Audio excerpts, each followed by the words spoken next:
पार्वती जी जल्दी जल्दी घर का काम निपटाकर बैंक के लिए चल दीं। उन्हें उम्मीद थी कि आज तो पेंशन जरूर मिल जाएगी। वो जैसे ही बैंक के गेट पर पहुंची, सिक्योरिटी गार्ड, मां जी, आज आप फिर से आ गईं। मैंने आपको कहा था इस महीने पेंशन देर से आएगी, अभी पेंशन नहीं आई है। यह सुनकर पार्वती जी का कलेजा बैठ गया। पार्वती जी, बेटा, 2 महीने होने को आए, घर में खाने के लिए एक दाना नहीं है। अगर अब भी पेंशन न मिली तो मैं जिंदा नहीं रहूंगी बेटा। एक बार मैनेजर से मिल लेने दे। बूढ़ी पार्वती जी पर तरस खाकर उसने उन्हें अंदर जाने दिया। अंदर जाकर उन्होंने मैनेजर के केबिन की तरफ झांका। मैनेजर बैठकर चाय पी रहा था। पार्वती जी डरते डरते उसके पास पहुंच गईं। पार्वती जी साहब, मैं बहुत दिनों से चक्कर काट रही हूं, मेरी पेंशन नहीं आई। उनकी आवाज सुनकर मैनेजर चौंका। मैनेजर, अरे मां जी, आप बाहर पता कीजिए। पार्वती जी, बेटा, बाहर तो कई बार पता कर चुकी हूं, मेरे घर में खाने का एक दाना नहीं है। आप मेरे को कुछ पैसे उधार दिलवा दीजिए, जब पेंशन आए उसमें से काट लेना। मैनेजर, नहीं मां जी, ऐसा नहीं होता, ऐसे हम उधार नहीं दे सकते। जब आपकी पेंशन आएगी तभी आपको मिलेगी।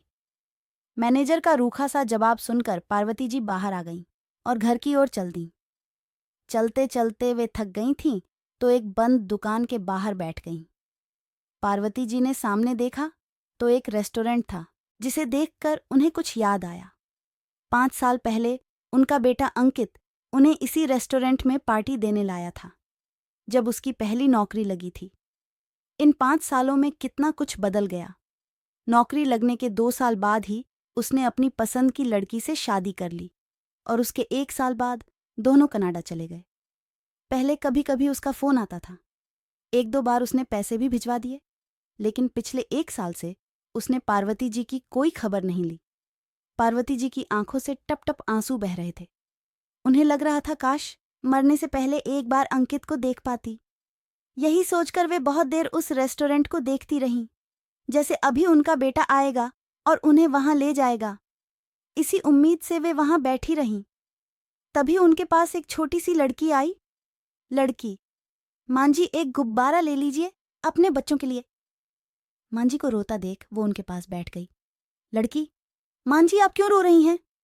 पार्वती जी, कुछ नहीं बेटा, मुझे माफ करना, मेरे घर में कोई बच्चा नहीं है जिसके लिए गुब्बारे लूं। लड़की, नहीं मां जी, पहले आप बताइए आप क्यों रो रही थी? वह लड़की जिद करके बैठ गई। तब पार्वती जी ने सारी बात उसे बता दी।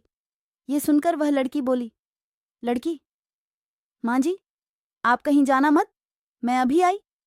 वह लड़की सिग्नल पर खड़े और बच्चों के पास गई और उनसे कुछ बात करने लगी। कुछ देर में वो लड़की वापस आई।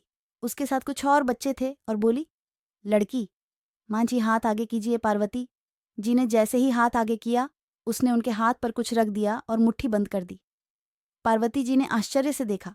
उन्होंने मुट्ठी खोली तो उसमें कुछ नोट और सिक्के थे। लड़की, मां जी, आप चिंता न करें, आज तो अभी इतनी ही कमाई हुई है, कल से हम सब अपनी आधी कमाई आपको दे दिया करेंगे, जब तक आपकी पेंशन नहीं मिल जाती। पार्वती जी, नहीं बेटा, ये मैं कैसे ले सकती हूँ, तुम इतनी मेहनत से पैसे कमाते हो। लड़की, क्या आपकी बेटी होती तो आपको भूखे मरने देती? मां जी, आप ये पैसे रखो और मैं आपके साथ आपके घर चलती हूँ। कल से आपको कहीं जाने की जरूरत नहीं, आपके घर पैसे पहुंच जाएंगे। पार्वती जी की आंखों से टप टप आंसू बह रहे थे। अपना सगा बेटा उन्हें बेसहारा छोड़ गया था और जिन बच्चों को हर सिग्नल पर हम तिरस्कार की नजरों से देखते थे, वे ईश्वर की तरह मदद करने आ गए। लड़की, मेरा नाम शांति है, ये भोला है, यह रवि है। धीरे धीरे वह सबके नाम गिनाने लगी। पार्वती जी, बेटा, मैं ये पैसे नहीं ले सकती, इसे तुम रखो, मैं कोई न कोई इंतजाम कर लूंगी। लड़की, मां जी, हम सब अनाथ हैं, यहीं सिग्नल पर कुछ सामान बेचकर गुजारा करते हैं और पास ही में हमारी झुग्गी है, वहीं रहते हैं। पहले हम भीख मांगते थे, फिर कुछ पैसे जोड़कर हमने सामान बेचना शुरू कर दिया। पार्वती जी, खबरदार, जो अपने आप को अनाथ कहा, अभी मुझे अपनी बेटी कह रही थी। तुम सब अनाथ नहीं हो, तुम सब मेरे घर चलो, आज से वहीं रहना। वैसे भी मैं अकेली रहती हूं। लड़की, नहीं मां जी, हम इस लायक नहीं जो आपके घर में रहे। हमारे जैसे लोग तो यहीं झुग्गी में रहते हैं।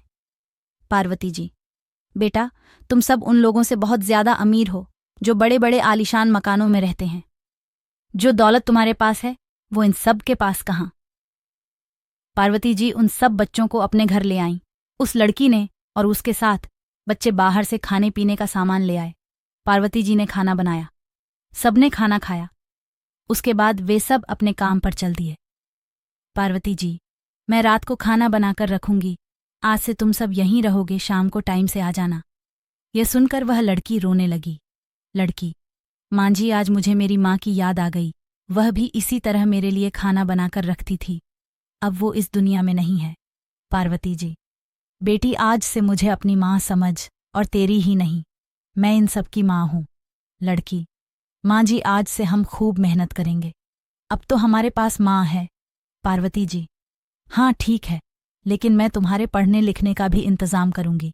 इस तरह पार्वती जी को भी अपनों का साथ मिल गया। अब वे अकेली नहीं थीं, अब से जीना चाहती थीं उन बच्चों के भविष्य के लिए।